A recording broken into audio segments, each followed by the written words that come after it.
안녕하세요. 임플란트 타이거입니다. 운전면허증 가지고 계시는 분들 이제부터 많은 것들이 달라집니다. 새롭게 시행되는 도로교통법 때문인데요. 만약 새롭게 바뀌는 7가지 모르고 계신다면 불편한 것이 아니라 운전 자체를 하지 못할 수도 있습니다. 자, 일단 어떤 것들이 바뀌느냐. 첫 번째, 음주운전 방지장치가 도입되고요. 일종 운전면허증에 자동면허가 신설됩니다. 그리고 연 1회 보호구역에 대한 실태조사를 실시하고요. 그리고 보험사기로 판단된다면 보험사기 범죄자에 대한 면허는 취소되거나 정지됩니다. 자, 그리고 운전을 가르치는 운전학원 강사 규제가 완화됩니다. 진입 규제를 완화하고요. 운전면허증이나 자격증 대여하거나 알선했던 사람들에 대한 처벌도 강화됩니다. 여기에다가 자율주행차 시험 운전자 안전교육 같은 7가지가 달라집니다. 자, 첫 번째입니다. 음주운전 방지장치가 도입됩니다. 여기 보시면 시행일 2024년 10월 25일 이렇게 시행 일자를 못 받고 있습니다. 그러니까 언제 도입될 것이냐, 이 부분을 아직까지는 도입된다더라, 그렇지만 날짜는 정해지지 않았다, 이렇게 알고 계시는 분들 많을 겁니다. 그렇지만 아닙니다. 시행일 이렇게 못 박았습니다. 그렇기 때문에 올해 10월 25일 이후부터는 음주운전으로 적발되었던 사람 아예 운전할 수 없도록 음주운전 방지 장치가 도입되는 겁니다. 그러니까 아예 시동이 걸리지 않도록 한다는 뜻인데요. 자, 어떤 사람들이 해당되느냐. 5년 이내에 음주운전 때문에 2번 이상 적발되었을 때, 이때 운전면허가 취소되거나 정지되는 경우가 있습니다. 이 기간이 끝난 다음에 일정 기간 동안에는 음주운전 방지장치가 장착되어 있는 차량만 운전할 수 있도록 조건부 면허를 발급하는 방식입니다. 그러니까 운전자가 호흡을 측정하는 건데요. 입으로 불어봐서 기준 이상의 알코올이 나왔다면 아예 시동 자체가 걸리지 않는 장치, 이것이 음주운전 방지장치인데요. 10월 25일부터 바로 시행되니까 음주운전 5년 동안 2번 이상 적발되었을 때, 내가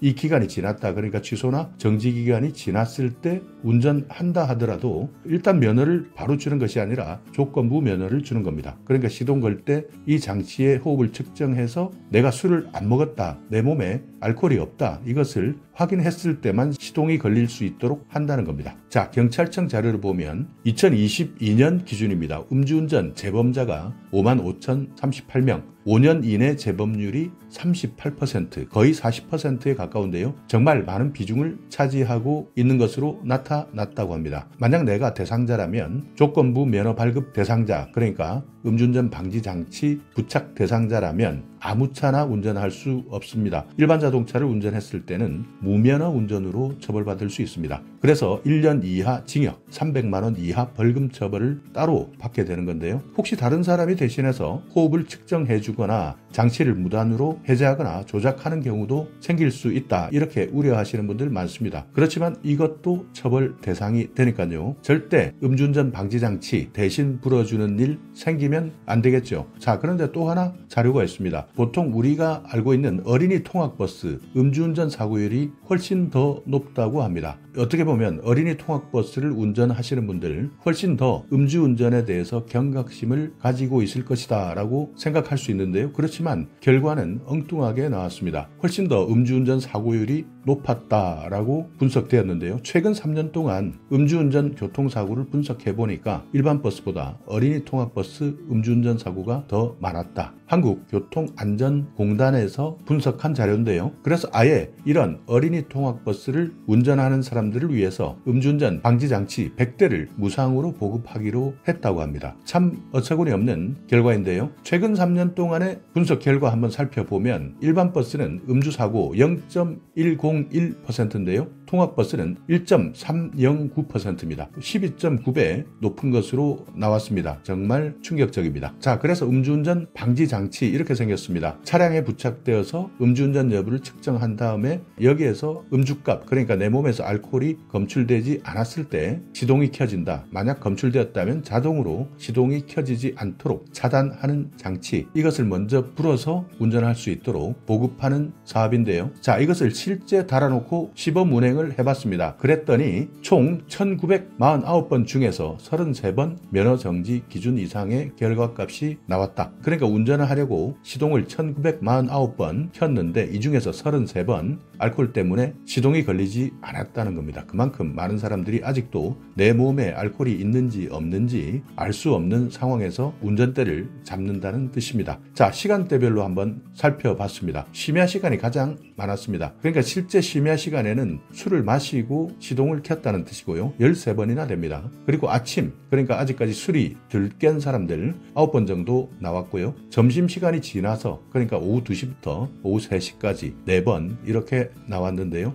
이때는 점심때 반주를 한 것인지 아니면 그 전날 먹은 술이 아직까지 깨지 않았는지 이 내용은 잘 모르겠습니다만 전체적으로는 심야 새벽 시간에 가장 많았고 아침 시간이 그 다음 오후에도 4번이나 있었다는 결과가 나왔으니까요. 이 분석도 참고하시면 좋겠습니다. 자, 그래서 음주운전 방지 장치 도입 10월 25일부터 시행되니까 꼭 기억해 두시기 바랍니다. 자, 두 번째입니다. 10월 20일부터 시행되는 내용입니다. 1종 자동 면허가 신설됩니다. 그러니까 지금 1종에는 자동 면허가 없었습니다. 수동이었는데요. 2종 보통 면허에만 있었던 자동 변속기 조건을 1종 보통 면허까지 확대해서 실시하는 겁니다. 1종 보통 면허는 11인에서 15인 승합차, 4톤에서 12톤 화물차 이것을 취득할 때 지금까지는 수동으로만 취득할 수 있었는데요. 이제는 자동 면허로도 취득할 수 있게 바뀌는 겁니다. 지금까지 수동 때문에 1종 면허 취득하는 것 꺼리셨던 분들은 운전면허증이 이렇게 바뀌기 때문에 이 부분 잘 기억하시고 필요하신 분들은 10월 20일 이후 1종 자동 면허 신청하시고 취득하시기 바랍니다. 자, 연 1회 보호구역 실태조사 올해 1월 1일부터 시행되고 있는 내용입니다. 지금까지는 보호구역 그러니까 어린이나 노인, 장애인 보호구역, 교통사고에 대한 실태조사 언제 얼마만큼 해야 된다 이것이 정해지지 않았습니다. 그렇지만 이것이 법으로 연간 한 번 이상은 진행해야 된다. 지금 현재 시행되고 있는 내용이니까 기억해 두시고요. 자, 또 하나는 8월 14일부터 시행되는 내용입니다. 보험 사기 범죄자인데요. 보험금을 받으려고 고의로 교통사고를 일으킨 사람, 이런 사람 보험 사기 범죄자입니다. 이런 사람들은 운전면허가 취소되거나 정지됩니다. 자, 운전학원 강사 진입 규제를 완화시킵니다. 지금까지는 운전학원 강사 하는데 여러 가지 기준들이 있었습니다. 그 중에서 연령 기준을 삭제했습니다. 그러니까 나이 때문에 운전학원 강사를 하지 못하셨던 분들이라면 8월 14일 이후부터는 운전학원 강사 연령 기준이 삭제된다. 자, 9월 20일부터는 운전면허증을 대여하거나 알선했을 때 처벌받을 수 있습니다. 강사 자격증도 마찬가지입니다. 자, 마지막입니다. 자율주행차 시범 운전자 안전교육 의무화입니다. 이 부분은 내년 3월 20일부터 시행되는데요. 임시 운행 허가를 받은 자율주행차 운전자가 반드시 교통안전교육을 수료해야 한다는 내용이니까 내년에 운전면허증 받으시는 분들은 이 부분도 참고하시기 바랍니다. 새롭게 바뀌는 도로교통법 반드시 알아야 되는 7가지에 대해서 알려드렸는데요. 음주운전 방지장치가 도입된다. 1종 자동 면허가 신설된다. 1년에 한 번 보호구역에 대한 실태조사가 실시되고 보험사기 범죄자 면허는 취소되거나 정지된다. 운전학원, 강사, 진입 규제가 완화되고요. 운전면허증이나 자격증을 대여하면 처벌받을 수 있다. 여기에 자율주행차 시험운전, 안전교육이 의무화된다. 이 변동되는 7가지를 기억해 두시고 운전하시는데 참고해 주시기 바랍니다. 자, 오늘 영상 여러분께